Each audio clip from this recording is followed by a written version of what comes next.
आज आप सब सुनेंगे रामनवमी की कथा। आप सभी भक्तों को रामनवमी की ढेर सारी शुभकामनाएं। आप सभी के जीवन में भगवान राम की कृपा से आप सभी को सभी प्रकार के सुख और समृद्धि की प्राप्ति हो। रामनवमी का पर्व, जो कि इस व्रत की चारों जयंतियों में गणना है, यह चैत्र शुक्ल नवमी को किया जाता है। इसमें मध्याह्न व्यापनी शुद्धा तिथि ली जाती है। यह व्रत नित्य, नैमित्तिक और काम्य तीन प्रकार का है।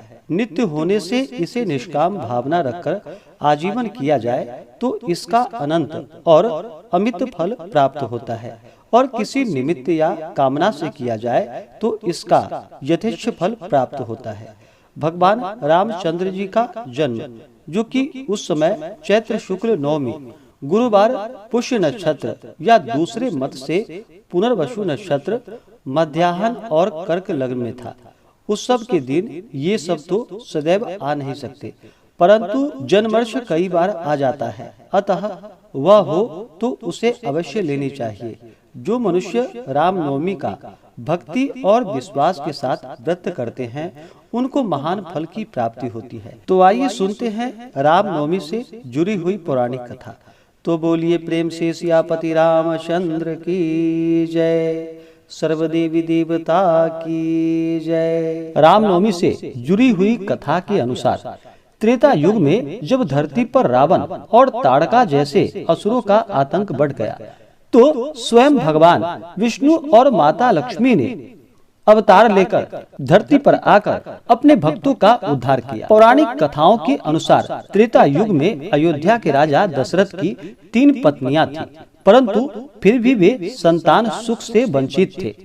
इससे व्यथित महाराज दशरथ को ऋषि वशिष्ठ ने कामेष्टि यज्ञ करवाने की आज्ञा दी। इस यज्ञ के फलस्वरूप राजा दशरथ के यहाँ तीनों रानियां को पुत्र रत्न की प्राप्ति हुई, और उनकी प्रथम पत्नी कौशल्या के गर्भ से भगवान राम का जन्म हुआ। राजा दशरथ की 3 अन्य पुत्र भरत, लक्ष्मण और शत्रुघ्न थे। ब्रह्मर्षि वशिष्ठ भगवान राम के गुरु थे। उन्होंने उन्हें वैदिक ज्ञान के साथ साथ अस्त्र शस्त्र में निपुण किया।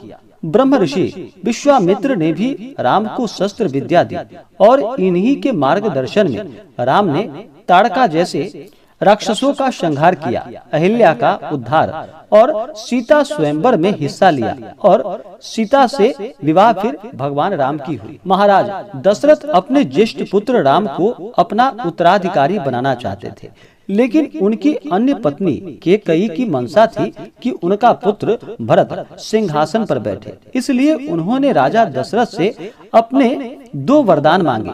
यह वे वरदान थे जिसका वचन राजा दशरथ ने तब दिया था जब युद्ध के दौरान रानी कैकेयी ने राजा दशरथ के प्राणों की रक्षा की थी।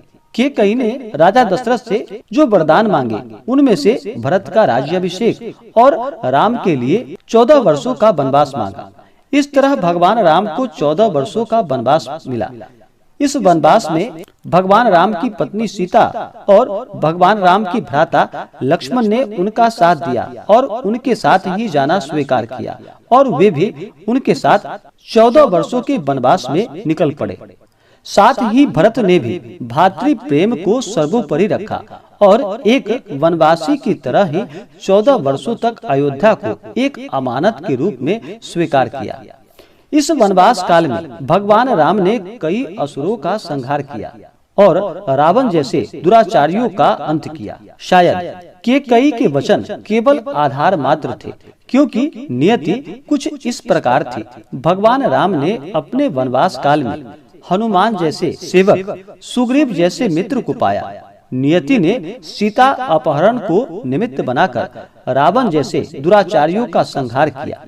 सीता जन्म का उद्देश्य ही रावण संहार से था, जिसे श्री राम ने पूरा कर मनुष्य जाति का उद्धार किया। और फिर श्री राम ने वनवास काल को पूर्ण किया और भरत ने अपने बड़े भ्राता को अयोध्या का राजपाट सौंप दिया। मर्यादा पुरुषोत्तम राम ने एक ऐसे राम राज्य की स्थापना की जिसे सदैव आदर्श के रूप में देखा जाता है। भगवान राम ने प्रजा के हित के लिए सीता का परित्याग किया। अपने कर्तव्यों के लिए उन्होंने स्वसहित को द्वितीय स्थान दिया और इस तरह राम राज्य की स्थापना हुई। सीता ने प्रजा हित के लिए परित्याग स्वीकार किया और अपना जीवन वाल्मीकि आश्रम में बिताया। और उस समय माता सीता ने 2 पुत्रों को जन्म दिया, जिसका नाम लव और कुश था। यह दोनों ही पिता के समान तेजस्वी थे।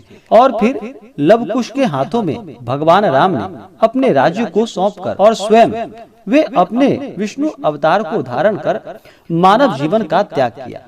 इस प्रकार से रामनवमी की कथा संपूर्ण हुई। तो बोलिए प्रेम से भगवान रामचंद्र की जय, राम पंचायतन की जय। इसी प्रकार से जो भी सच्ची श्रद्धा के साथ रामनवमी के भगवान राम का पूजन करते हैं, राम पंचायतन का पूजन करते हैं, भगवान राम की कथा का श्रवण करते हैं, रामचरितमानस आदि का पाठ करते हैं, भगवान राम की असीम कृपा प्राप्त होती है। ऐसे ही ज्ञानवर्धक जानकारियाँ प्राप्त करने के लिए हमारे इस चैनल को लाल बटन दबा करके सब्सक्राइब करें, साथ में बेल आइकन घंटी दबाएं ताकि मेरे वीडियो का नोटिफिकेशन आपके पास सबसे पहले पहुंचे।